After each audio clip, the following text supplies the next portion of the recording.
मिर्जा गालिब ने लिखा कि हजारों ख्वाहिशें ऐसी कि हर ख्वाहिश पे दम निकले, बहुत निकले मेरे अरमान, लेकिन फिर भी कम निकले। मोहब्बत में नहीं है फ़र्क जीने और मरने का, उसी को देखकर जीते हैं जिस काफिर पे दम निकले।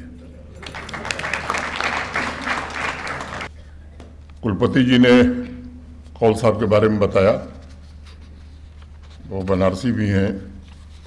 हमारा उनका परिचय मोटे तौर पर 50 साल लगभग होने जा रहा है।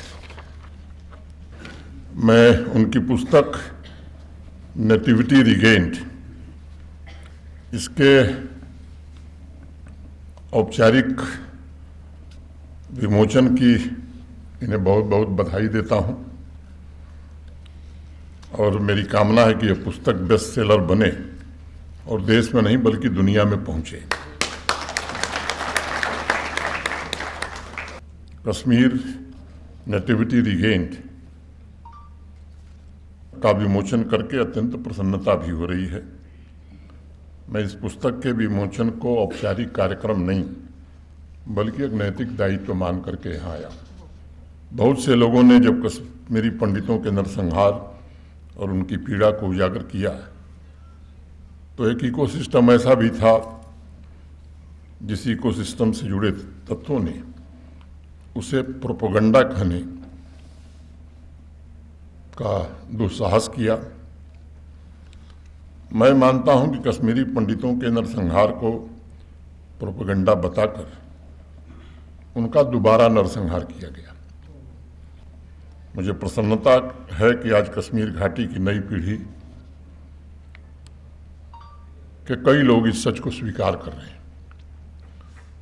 उस दृष्टिकोण से देखा जाए तो कौल साहब की किताब केवल एक साहित्यिक रचना नहीं है, बल्कि यह उस मौन को तोड़ने का एक सार्थक प्रयास है जो दशकों से हमारी सामूहिक चेतना पर छाया हुआ था।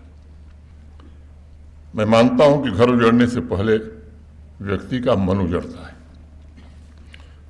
और दुनिया की सबसे बड़ी तकलीफों में से एक तकलीफ अपनी धरती पर अजनबी बन जाना होता है, और मुझे लगता है कश्मीर में यही हुआ था।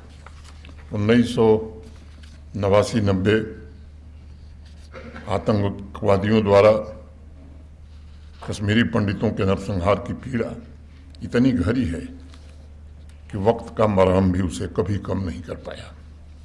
लाखों कश्मीरी पंडितों के लिए अपने बगीचों, बागों, अपने खेतों को अलविदा कहना भी आसान नहीं था, लेकिन भय और आतंक के तूफान ने उन्हें अपनी ही धरती से जुदा कर दिया।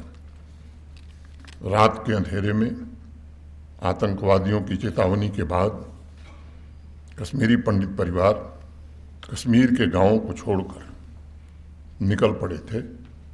अधिकांश जम्मू आए।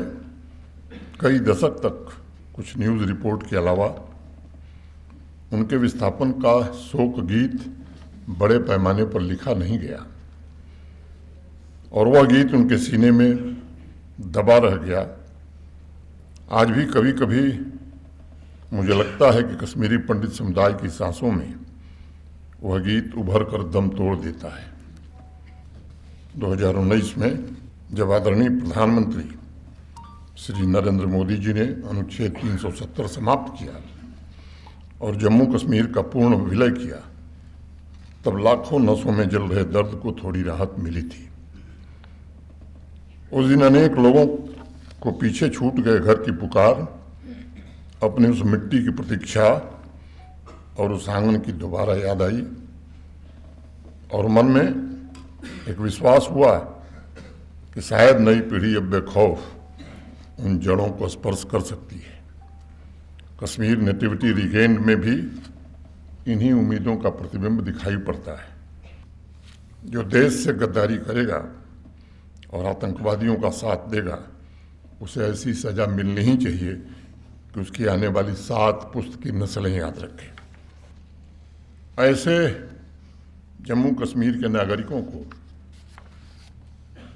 सरकारी नौकरी दी जाए जिन्हें पाकिस्तान समर्थित आतंकवादियों ने बेरहमी से मार दिया था। वो किसी एक मजहब के नहीं हैं, वो हिंदू भी हैं, मुसलमान भी हैं, सिख भी हैं, और बड़ी संख्या में लगभग 500 के आसपास लोगों को नौकरी दी जा चुकी है।